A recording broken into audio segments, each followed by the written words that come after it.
안녕하세요. 오늘은 TQQQ 분할 매수 전략 최종편으로 그동안 1, 2편에서 다뤘던 내용들을 써머리하고 최종 전략을 소개하는 시간 가져보도록 하겠습니다. 높은 수익률과 함께 낮은 MDD를 가져갈 수 있는 전략 구성해봤으니 한번 잘 들어보시고 좋은 전략인지 판단해주세요. 그럼 바로 시작하겠습니다. 올라운드 재테크와 함께 하시면 당신의 경제적 자유가 한 걸음 더 가까워집니다. 지난 두 편의 영상을 통해 TQQQ를 40분할로 매수하고 수익률에 따라 전략 매도하는 전략을 비교했습니다. 상승장에서는 평균 매입단가 대비 60% 수익이 발생했을 때 전략 매도하는 전략이 상당히 좋은 성과를 보여줬습니다. 하지만 나스닥 고점에서 투자를 시작하자 전혀 다른 문제가 나타났습니다. 10%에서 팔든 60%에서 팔든 90%에서 팔든 최대 낙폭은 거의 똑같이 마이너스 80%였습니다. 오늘은 지난 두 번의 실험에서 확인한 장점과 단점을 합쳐서 제가 앞으로 실제로 사용할 TQQQ 최종 매매 룰을 확정해 보겠습니다. 먼저 1차 영상에서는 나스닥이 강하게 상승했던 2016년 11월부터 2021년 11월까지를 분석했습니다.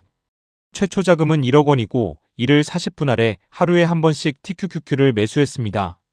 그리고 평균 매입단가 대비 10%부터 90%까지 각각 다른 수익률에서 전략 매도한 뒤 다시 투자를 시작했습니다.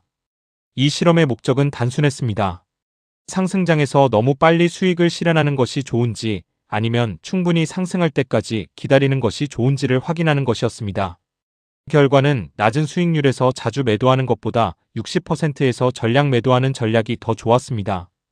TQQQ처럼 상승 추세가 강한 레버리지 ETF는 10%나 20% 수익이 발생할 때마다 너무 빨리 팔면 이후에 큰 상승을 충분히 가져가지 못했습니다. 반면 80%나 90%까지 기다리면 급락이 오기 전에 수익을 실현하지 못하는 경우가 생겼습니다. 결국 이번 상승 구간에서는 60%가 수익을 충분히 따라가면서도 적절한 시점에 현금을 확보하는 균형점으로 나타났습니다. 다만 이것이 모든 시장에서 60%가 무조건 최고의 숫자라는 뜻은 아닙니다. 매도 시점과 재매수 시점이 달라지면서 결과가 달라지는 경로 의존성이 있기 때문입니다. 1차 영상에서 확인한 또 하나의 중요한 원칙은 매도 후 재매수 금액입니다. 최초 자금 1억 원을 40분할하면 1회 매수 금액은 250만 원입니다. 하지만 수익 실현 후 자산이 1억 6천만 원으로 늘어났는데도 계속 250만 원씩만 매수하면 늘어난 자금이 투자되지 않습니다. 따라서 전략 매도할 때마다 매도 후 총 자산을 다시 40분할해야 합니다. 이 원칙은 최종 전략에서도 그대로 유지하겠습니다. 그러나 2차 영상에서 시작일을 2021년 11월 나스닥 고점으로 옮기자 60% 익절 전략의 치명적인 약점이 드러났습니다. 수익 실현 규칙은 수익이 발생해야만 작동합니다.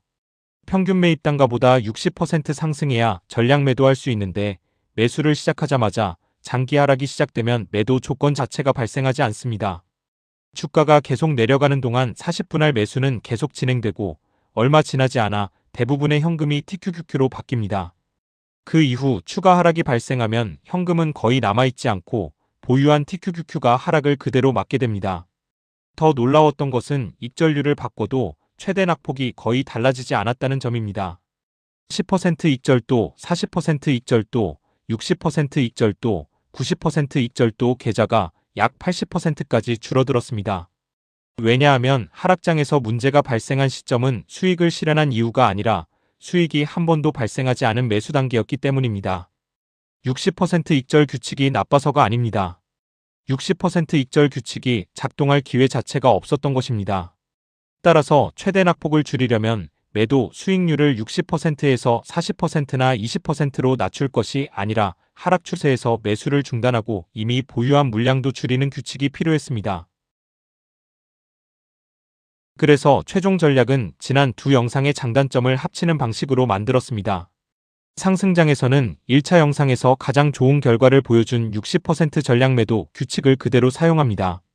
다만 장기 하락이 시작될 때까지 아무런 대응을 하지 않는 문제를 해결하기 위해 QQQ의 200일 이동평균선을 위험관리 기준으로 추가했습니다. 그리고 주가가 지나치게 과열됐을 때 매수를 계속하는 것을 막기 위해 10일 RSI도 매수 조건으로 사용합니다. 핵심은 역할을 나누는 것입니다. 60% 수익률은 수익 실현을 담당하고 200일선은 장기 추세를 판단하며 RSI는 단기 과열 구간에서 매수를 조절합니다. 최종 매수 규칙부터 말씀드리겠습니다. 투자 대상은 TQQQ지만 시장의 추세와 과열 여부는 QQQ를 기준으로 판단합니다. QQQ가 200일 이동평균선 위에 있고 QQQ의 10일 RSI가 70 이하일 때만 TQQQ를 한번 매수합니다. 1회 매수 금액은 현재 운용자산을 40으로 나눈 금액입니다. RSI가 70을 초과하면 기존 보유분을 바로 팔지는 않습니다. 신규 매수만 중단합니다. 주가가 강하게 오르는 중인데 RSI가 높다는 이유만으로 보유 물량을 전부 팔면 상승 추세를 너무 일찍 놓칠 수 있기 때문입니다.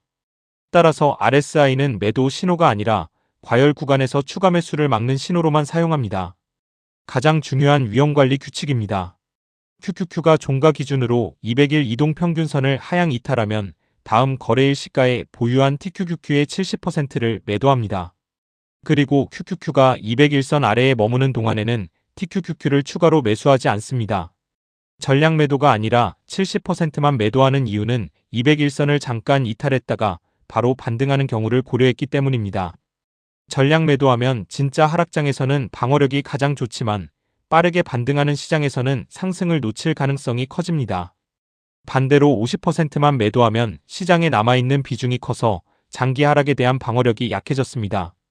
그래서 하락 위험에 대비할 현금은 충분히 확보하면서도 예상과 달리 시장이 곧바로 반등할 경우에 대비해 30%는 계속 보유하는 방식으로 결정했습니다. QQQ가 다시 200일선을 회복하면 매도했던 물량을 재매수합니다. 다만 회복 당일에 확보한 현금을 전부 투입하지는 않습니다. 하루 최대 총 자산의 20%씩 나누어 재진입하고 이때도 RSI가 70 이하인 날에만 매수합니다. 200일선을 잠깐 회복했다가 다시 하락할 가능성이 있기 때문에 재진입 역시 분할해서 진행하는 것입니다. 재진입이 완료된 이후에는 다시 정상적인 40분할 매수로 돌아갑니다. 수익 실현 규칙은 1차 영상의 결과를 그대로 적용합니다. TQQQ 종가가 평균 매입단가 대비 60% 상승하면 다음 거래일 시가에 보유 물량을 전량 매도합니다.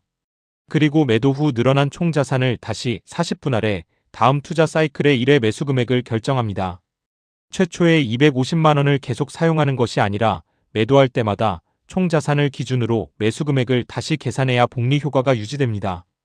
이 규칙을 3가지 시기에 적용해봤습니다.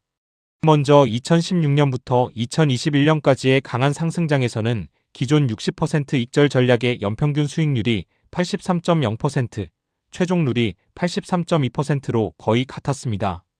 반면 최대 낙폭은 마이너스 66.5%에서 마이너스 37.1%로 크게 줄었습니다. 2021년 고점 이후 구간에서는 차이가 더 컸습니다. 기존 60% 익절 전략의 연평균 수익률은 15.3%, 최대 낙폭은 마이너스 80.1%였습니다.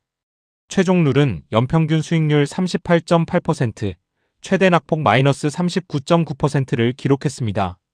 장기 하락이 시작됐을 때 200일선 이탈로 보유량을 줄이고 매수를 중단한 것이 큰 차이를 만들었습니다. 다만 2010년부터 2015년까지처럼 200일선을 반복해서 넘나드는 구간에서는 최종률의 수익률이 크게 낮아졌습니다. 기존 전략의 연평균 수익률은 46.8%였지만 최종률은 26.0%였고 최대 낙폭도 마이너스 43.3%에서 마이너스 40.8%로 조금 줄어드는데 그쳤습니다. 물론 이 규칙이 모든 시장에서 좋은 것은 아닙니다. 2010년대 초반처럼 QQQ가 200일선을 반복해서 이탈하고 회복하는 시장에서는 매도와 재매수가 자주 발생합니다. 이 과정에서 거래 비용이 늘어나고 반등 초기에 보유 비중이 낮아져 수익률이 떨어질 수 있습니다. 실제로 이 구간에서는 50%만 매도하는 규칙이 70% 매도보다 좋은 결과를 보여주기도 했습니다. 그럼에도 70% 매도를 선택한 이유는 수익률을 가장 높이기 위해서가 아닙니다.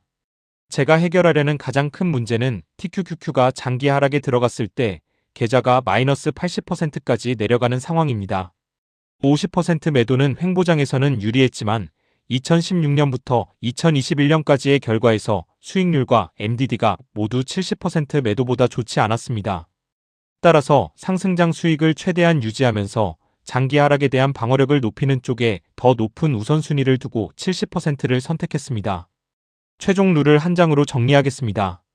QQQ가 201선 위에 있고 10일 RSI가 70 이하일 때만 TQQQ를 40분할 매수합니다. RSI가 70을 초과하면 보유 물량은 유지하고 신규 매수만 중단합니다. QQQ가 종가 기준으로 201선을 하향 이탈하면 다음 거래일 시가의 TQQQ 보유량의 70%를 매도하고 201선 아래에서는 추가 매수하지 않습니다. QQQ가 다시 201선을 회복하고 RSI가 70 이하라면 하루 최대 총 자산의 20%씩 나누어 재진입합니다. 그리고 TQQQ가 평균 매입단가 대비 60% 상승하면 전량 매도하고 늘어난 총 자산을 다시 40분할합니다. 이번 전략은 과거 데이터에서 항상 1등을 한 완벽한 전략이 아닙니다. 상승장에서 가장 좋은 결과를 보여준 60% 익절 규칙과 장기 하락에서 계좌를 보호하기 위한 201선 위험관리 규칙을 결합한 전략입니다. 이 전략을 적용해도 손실은 발생할 수 있고 횡보장에서는 잦은 매매로 단순한 60% 익절 전략보다 수익률이 낮아질 수 있습니다. 하지만 저는 수익률을 조금 더 높이는 것보다 계좌가 마이너스 80%까지 하락해 전략을 포기하게 되는 상황을 피하는 것이 더 중요하다고 판단했습니다. 그래서 70%가 언제나 최고의 숫자라고 주장하는 것이 아니라 상승장의 수익과 하락장의 생존 가능성을 함께 고려한 현실적인 기준으로 70%를 선택했습니다.